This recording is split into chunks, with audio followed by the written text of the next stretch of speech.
चलिए अच्छा, क्लास 10 का भारतीय वन का मैथ प्रश्नावली 1 के सी बहुपद खत्म हो गया है। ठीक है, चलिए अब अगला चैप्टर में चलते हैं। अगला चैप्टर कौन सा है, चलिए थोड़ा उसको हम देख लेते हैं। चलिए अगला चैप्टर, हाँ चलिए अगला चैप्टर की ओर आ गए हैं। अध्याय 2 क्या है, अध्याय 2 दो चर वाला रैखिक समीकरण। दो चर वाला रैखिक समीकरण है, कुछ शर्त है लिखा हुआ है, उसको हम आपको दिखा देते हैं। थोड़ा इंट्रोडक्शन क्या कहता है, इंट्रोडक्शन क्लास हम कर देते हैं इसको।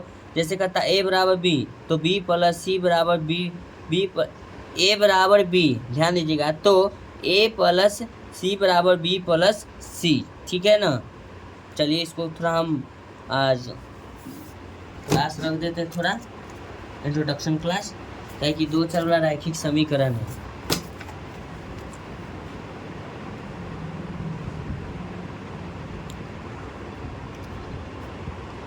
अध्याय 2 क्लास 10th मैथ। ठीक है, दो चर वाला रैखिक समीकरण।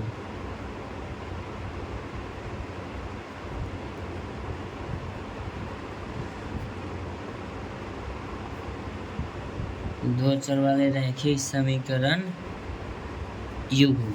ठीक है, चलिए इसमें कुछ आपको दिखाया है जो हम आपको समझाना चाहते हैं। कहता है यदि a बराबर क्या है b, यदि a बराबर क्या है b, हम लिखते हैं एक नंबर जो फॉर्मेट है। कहता है यदि a बराबर b, तो a प्लस सी बराबर b प्लस क्या है c। कैसे है आपको हम समझाते हैं, ठीक है ना, इसलिए मेरा वीडियो थोड़ा लंबा हो जाता है। तो a बराबर आपका क्या है b, चलिए a के स्थान पर हम क्या लिखेंगे b, कोई दिक्कत नहीं है, क्या कि a बराबर क्या करा b, प्लस में क्या लिखेंगे c, बराबर लिखेंगे।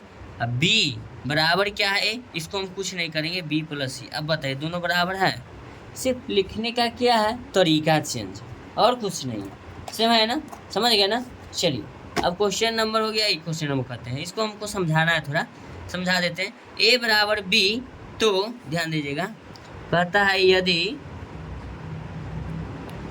a बराबर b, तो a माइनस सी बराबर b माइनस क्या है c, कोई दिक्कत नहीं। देखिएगा a बराबर b, तो a माइनस सी बराबर b माइनस सी, तो a बराबर आपका क्या है b, यहाँ दिया हुआ है a बराबर क्या है b माइनस सी बराबर b माइनस क्या हुआ c, दोनों चेंज हो गया, एक ही ना बच्चा।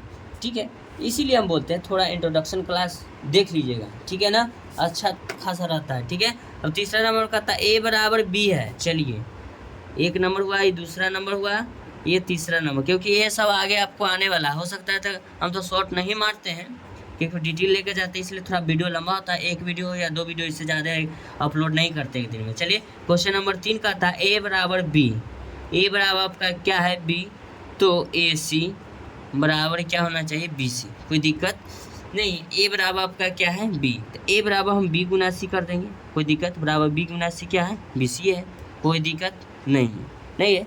चलिए तो क्वेश्चन नंबर थोड़ा सा 4 नंबर में दिमाग लगाने वाली सवाल है, देख इसको समझना, बच्चों नहीं समझेगा तब फिर आगे नहीं समझ में। a बराबर b, तो a बटा c बराबर b बटा c, जहाँ c शून्य के बराबर नहीं है। अच्छा कोई बात नहीं, हम इसको लिखते हैं चौथा नंबर, a बराबर b, तो a बटा c बराबर b बटा c होगा।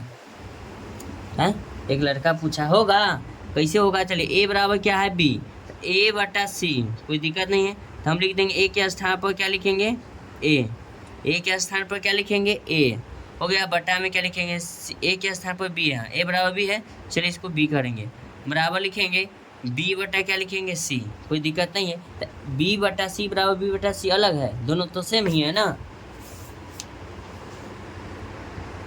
चलिए एक और सवाल लेते हैं, x प्लस 10 बराबर x प्लस 8 एक घातीय समीकरण नहीं है, क्यों नहीं है, इसको हम प्रूव करते हैं। चलिए अक्सर आपको कोई भी टीचर इसको प्रूव करके नहीं दिखाएगा, सिर्फ चैप्टर में लेके चला जाएगा आपको, ठीक है ना, इसीलिए हम कहते हैं कि थोड़ा जो एक्स्ट्रा बताते हैं उसको ध्यान दीजिएगा। x प्लस 10 बराबर x प्लस क्या है 8 है, ठीक है ना, कहता एक घातीय समीकरण नहीं है, एक घातीय समीकरण नहीं है, समीकरण नहीं है। अक्सर टीचर लोग क्या करते हैं, किताब में जो फॉर्मूला दिया हुआ है उसको बताएं और बस निकलते चैप्टर में चले गए। अरे भाई फॉर्मूला निर्माण हुआ कैसे, ठीक है ना, उससे भी थोड़ा बच्चा को अवगत करा दीजिए। चलिए अब इसको क्या लिखेंगे, x बराबर किस तरफ लाएंगे, -x बराबर लिखेंगे 8, क्या है 8, क्या लिखेंगे 8 बराबर कुछ तरफ जाएगा -10, ये हो जाएगा 0, x में से घटेगा क्या हो जाएगा 0 बराबर -2। अब बताइए कि एक घातीय समीकरण है, जब तक कि ABCD का कोई लेटर नहीं आए, उसके पावर अगर कुछ नहीं है तो यहाँ 1 है, इधर आ गया तो 0 हो गया, तो 0 बराबर -2 एक घातीय समीकरण नहीं है। आप समझ में आया कि एक घातीय समीकरण काहे नहीं है, काहे कि यहाँ ABCD का कोई लेटर नहीं है, ठीक है ना। तो हम कैसे घात मालूम करेंगे। चलिए अब अगला सवाल क्या कहता है, x + 1 के होल स्क्वायर बराबर x² + 2x + 1 एक घातीय समीकरण नहीं है, ये भी नहीं है, इसको भी चलिए हम प्रूव कर लेते हैं।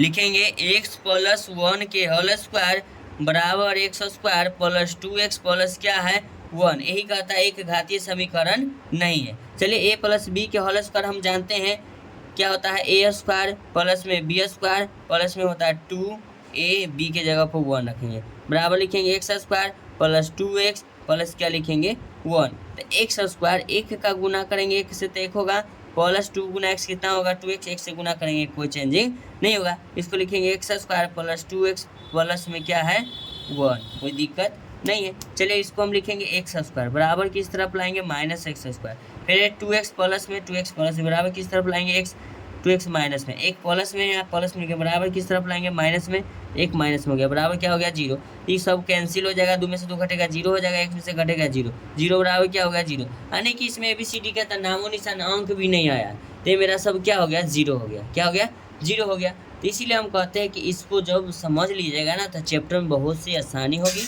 चैप्टर को समझने में। चलिए एक और जो क्वेश्चन है उसको हम हल कर लेते हैं, ठीक है ना।